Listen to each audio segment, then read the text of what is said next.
उसके मन में आया कि कहीं सचमुच लॉटरी लग गई हो, पर इतनी रकम तो उसने फिल्मों में भी नहीं देखी थी। उसने सोचा, चलो 10,000 रुपए ट्रांसफर करने की कोशिश करता हूँ, देखते हैं असली है या नहीं। लेकिन ट्रांजैक्शन फेल हो गया और स्क्रीन पर मैसेज आया, transaction declined, please contact your bank. Dilip ने आखिरकार तय किया कि इस रहस्य को सुलझाने का सबसे सही तरीका है खुद बैंक पहुंचना। वह घबराते घबराते काउंटर पर पहुंचा और मोबाइल स्क्रीन कर्मचारियों को दिखा दी। पहले तो बैंक कर्मी भी आंखें फाड़कर देखने लगे। इतने बड़े अंकों वाली रकम उन्होंने भी शायद ही कभी देखी थी। लेकिन कुछ ही मिनटों में उन्होंने गंभीर चेहरा बनाते हुए खाते को तुरंत फ्रीज कर दिया और मामले की सूचना आयकर विभाग को दे दी।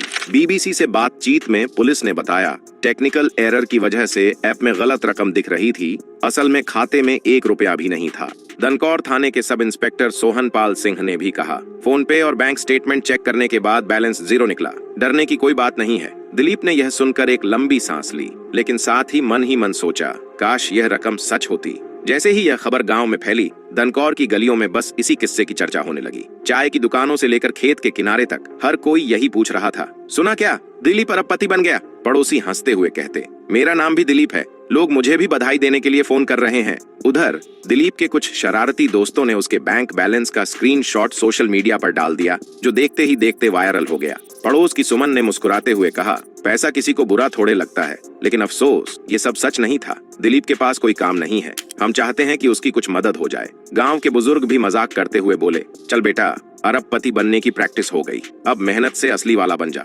दोस्तों, अब चलते हैं बिहार के जमुई जिले के अचरी गांव, जहां एक और हैरान करने वाली घटना हुई। टेनी मांझी, जो जयपुर में प्लम्बर का काम करने वाला एक मजदूर है, की जिंदगी मेहनत और मजदूरी के इर्द गिर्द घूमती है। 5 अगस्त 2025 की सुबह टेनी अपने पिता की दवा के लिए पैसे भेजने वाला था। उसने अपने कोटक महिंद्रा बैंक के अकाउंट में बैलेंस चेक किया और जो देखा उससे उसके होश उड़ गए। स्क्रीन पर 10 खरब करोड़ 3,56,000 रुपए का बैलेंस दिख रहा था।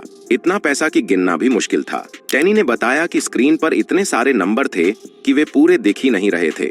उसने गिनने की कोशिश की, लेकिन समझ नहीं पाया कि यह कितना बड़ा अमाउंट है। उसने तुरंत अपने घर वालों को फोन किया और बताया कि उसके अकाउंट में इतने सारे पैसे आ गए हैं। यह खबर गांव में आग की तरह फैल गई और लोग टेनी के घर पहुंचने लगे। कोई कह रहा था कि यह तो चमत्कार है, तो कोई बोल रहा था कि शायद कोई स्कैम है। टेनी ने सोचा कि शायद वह इन पैसों में से कुछ निकाल ले, लेकिन जैसे ही उसने ट्रांजैक्शन की कोशिश की, बैंक ने महज 10 सेकंड में उसका अकाउंट फ्रीज कर दिया। टेनी ने बताया कि उसके अकाउंट में पहले सिर्फ 500 रुपये थे और अब वह भी नहीं निकाल पा रहा है। उसके पिता की दवा के लिए पैसे चाहिए थे।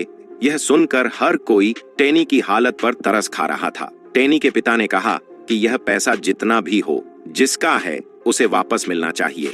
लेकिन टेनी की मजबूरी यह थी कि वह अपने पिता के इलाज के लिए अब पैसे नहीं जुटा पा रहा था। गांव वालों ने भी टेनी का साथ दिया और कहा कि बैंक को जल्दी इस मामले को सुलझाना चाहिए। अब सवाल यह है कि आखिर ये दोनों घटनाएं क्या थीं? दीपक और टेनी दोनों के खातों में इतना बड़ा अमाउंट कैसे आया? दोनों के केस में कई समानताएं हैं। पहला, दोनों ही कोटक महिंद्रा बैंक के ग्राहक हैं। दूसरा, दोनों के खातों में 37 अंकों का अमाउंट दिखा, जो वास्तव में असंभव लगता है, क्योंकि इतना बड़ा नंबर किसी भी देश की जीडीपी से भी ज्यादा हो सकता है। बैंकिंग एक्सपर्ट्स का मानना है कि यह शायद एक टेक्निकल ग्लिच है, यानी बैंक के सर्वर में कोई गड़बड़ी, जिसकी वजह से गलत अमाउंट डिस्प्ले हुआ। कुछ लोग इसे साइबर फ्रॉड से भी जोड़ रहे हैं, लेकिन साइबर फ्रॉड में आमतौर पर पैसे निकाले जाते हैं, न कि किसी के खाते में डाले जाते हैं। तो फिर यह पैसा आया कहां से और क्यों? कोटक महिंद्रा बैंक ने दोनों ही मामलों में तुरंत एक्शन लेते हुए अकाउंट्स को फ्रीज कर दिया, जांच के लिए कमेटी बनाई